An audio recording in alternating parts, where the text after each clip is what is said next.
Just trying to survive and learn to love along the way. By Foreplay on AO3.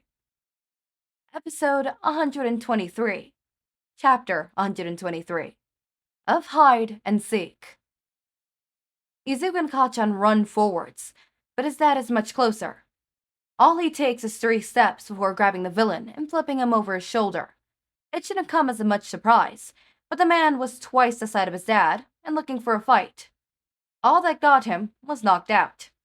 Izuku runs over to make sure Shouta is okay, while Kachan heads straight for Kirishima. Shouta is unconscious, but his dad doesn't look worried, so Izuku tries his best to not either. "You kids get out of here." Nobody responds. Izuku looks to the other pair and finds them not even paying attention. Instead, their eyes are focused on the villain behind Izuku, currently being dealt with by Hawks and Toshi. Kachan looks like he wants to leave, instead of fighting be a part of the action. Kirishima doesn't seem keen on protesting either. He's fairly sensible, and Izuku can tell he's past his limit. Izuku isn't, though. He wants to be here, help his dad. He wants to be a part of taking down the villains and have controlled their lives for so long. But Dad, no buts. This is too dangerous and you need to get back to the class and the other pro heroes. His dad interrupts him before he could even make a case for staying. But Izuku knows he's right. In optimal condition, the group of them could probably deal with most of these villains. But they're not. His dad would have to spend too much time protecting them instead of taking down the villains. He'd probably get hurt. Fine. Izuku doesn't look, but he knows his dad has that relieved smile of his. He turns away from Shouta, looking for Toshi. The sight he finds nearly takes his breath away. Toshi is surrounded on all sides. But it's one look for longer than 5 seconds. The truth of the situation is obvious. Instead of fighting him, the villains are fighting for him. Izuku knows that Toshi has been working hard on expanding his quirk's capabilities, but he didn't realize how much he's accomplished. Brainwashing multiple people at once has got to be hard for him. They still snap out if it's, given a good hit, but half the villains are reluctant to fight their companions, so Toshi is doing pretty well for himself. His dad is staring up a little, impatient for them to leave, so Izuku uses Blackwhip to bring Hitoshi safely over. He looks a little surprised at the sudden change in location, but also a bit relieved.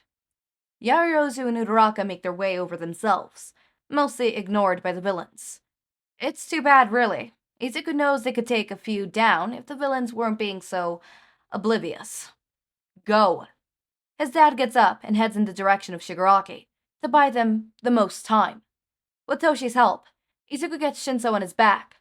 It will be the fastest way to get them as far away from here as they can. Toshi goes over to the others and helps them to their feet as well. Izuku can't tell who is supporting who with the way Kachan and Kirishima are leaning against one another, but a closer look at their expressions tells him that they're supporting each other. They try their best to get away without being noticed, but a few villains still catch on. None of them are bright enough, so Toshi just brainwashes them and makes them go away. Eventually, the sound of fighting fades from behind them. Izuku must have run very fast earlier, because this trek is feeling a lot longer than it should. After a while, they make it to the walls of the school. Izuku have left Miracle at, but the class is no longer here. They must have moved further away to avoid any chances of fighting, but that means they have no clue where to go from here. The front gates are close to here, so the class could have escaped through them if it were with a pro. Or they could have gone with the less obvious option of going into one of the training buildings, or even another class dorm. They stand there for a few minutes, each of them trying to find a solution to their separate problem, until they hear voices. Get inside, Izuku whispers, nodding his head at the school. It says a lot about their situation that Kachan doesn't bother fighting him on this. It could be stupid, going into a building like this, when the villains clearly know how to blow one up. But it's better than being out in the open. They know the school like the back of their hands at this point. It shouldn't be too hard to find a safe hiding spot, one that'll take the villains a little hard to find. They wander the halls for a little while, until Izuku stops at a very familiar location. He subconsciously led the group here, probably taking the most indirect path he could have. The infirmary. There's a light on inside, so Izuku knocks before shuttering the door open. Hello? He's not sure who would be here at this point. He should have expected Recovery Girl. "Oh, dearie, what have you kids done this time?" She rushes over to them, assessing for a second before gesturing them to the beds. Toshi locks the door behind them and dims the light as much as he can without blinding them. Recovery Girl sighs disappointedly, but doesn't reprimand the action. She gives Shouta a once-over first. He gets a kiss on the cheek and a pat on the head for his troubles, but she moves on without a word. Hitoshi is next, but apart from a few scratches and bruises, he's fine. "I'd rather not fall asleep while we're still in danger." Toshi protests before she could kiss him better. Recovery Girl gives him a stern laze, taking him in for a moment before she shakes her head and moves on to Kachan. "No." She cuts him off before he even speaks. Kachan looks to be in a great deal of pain, so Izuku understands Recovery Girl putting her foot down. Besides the wound on his chest, it should be healed sooner rather than later. He's dropped off moments after Recovery Girl gives him a kiss, still scowling in his sleep. The heroine turns to Kirishima, and he doesn't say a word, just holds his arm out for her to kiss. Recovery Girl moves to Uraraka and Yaoyorozu next. They've both been pretty ignored during the fight, so they remain relatively unscathed.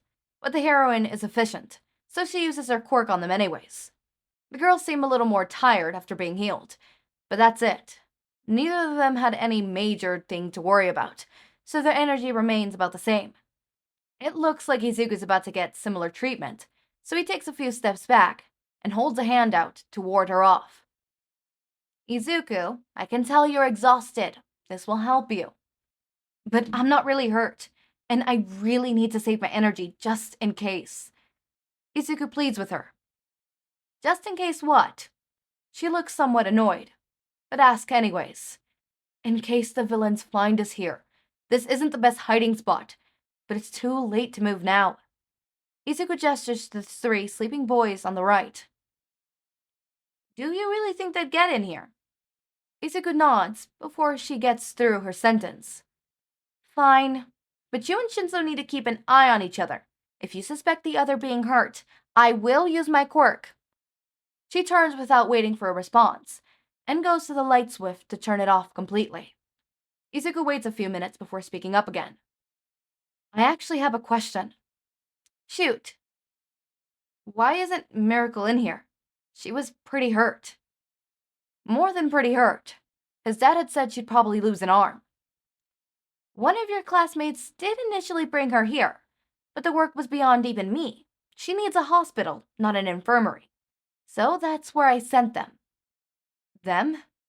"Miracle, your class."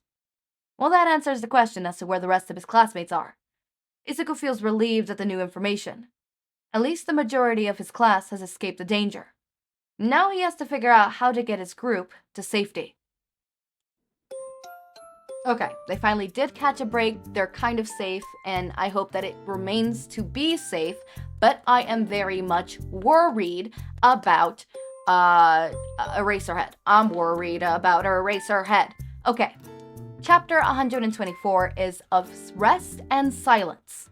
Katsuki thinks everything will be fine, as long as he and Eijirou don't end up separated. Why are they gonna get separated? I feel like they're gonna get separated.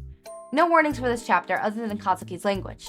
Would have had this up sooner, but work has been crazy these past 2 days, so I haven't had the chance. Work! You work! I work! I hate work. I hate my boss. Anyways. Sorry.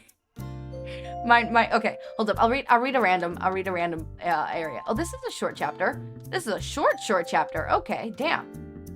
Where the fuck are the others? He speaks at a much more reasonable volume this time, sitting back as he does so. Okay, so maybe they left. Maybe some of them are gone. Or maybe him and Katsuki and Eijirou are separated? I don't know. I'm more confused now. But this one seems to be a really short chapter, so tomorrow's is going to be really short. Depending on how short it is, I might just link it up with another chapter. Or maybe not. Again, I am trying to buy time for the author to reply. Have they replied? Let me check. I haven't checked. I mean, I haven't got an email saying that they replied, but let me just double check. Did I ask? I did ask, right? Duplicate tab. I did ask. I did hit send, right? I need to check. Because, like, if I didn't, then I'm going to be waiting for centuries and it's never going to happen, right? And is this just me being paranoid? Yes, this is me being paranoid. Hi, welcome to Paranoid Me, and me being paranoid. I'm paranoid, always. You know, super paranoid. Paranoid. Woo! Okay. Nope. Where is it? Where am I? Where's me? Where's moi? Oh yes, here it is. Yes, I did. All right. It's been a couple days now. Okay, yes, I did. I am almost done with pop. Yep. All right, just making sure, because I'm like, am I paranoid? Am I paranoid? I'm paranoid. Anyways, as always, my raindrops, make sure to eat, sleep, drink water, take your meds. Have a wonderful day or night. Link to my Discord server and socials are down in the description. Subscribe to see more of my content, and thank you so much for watching.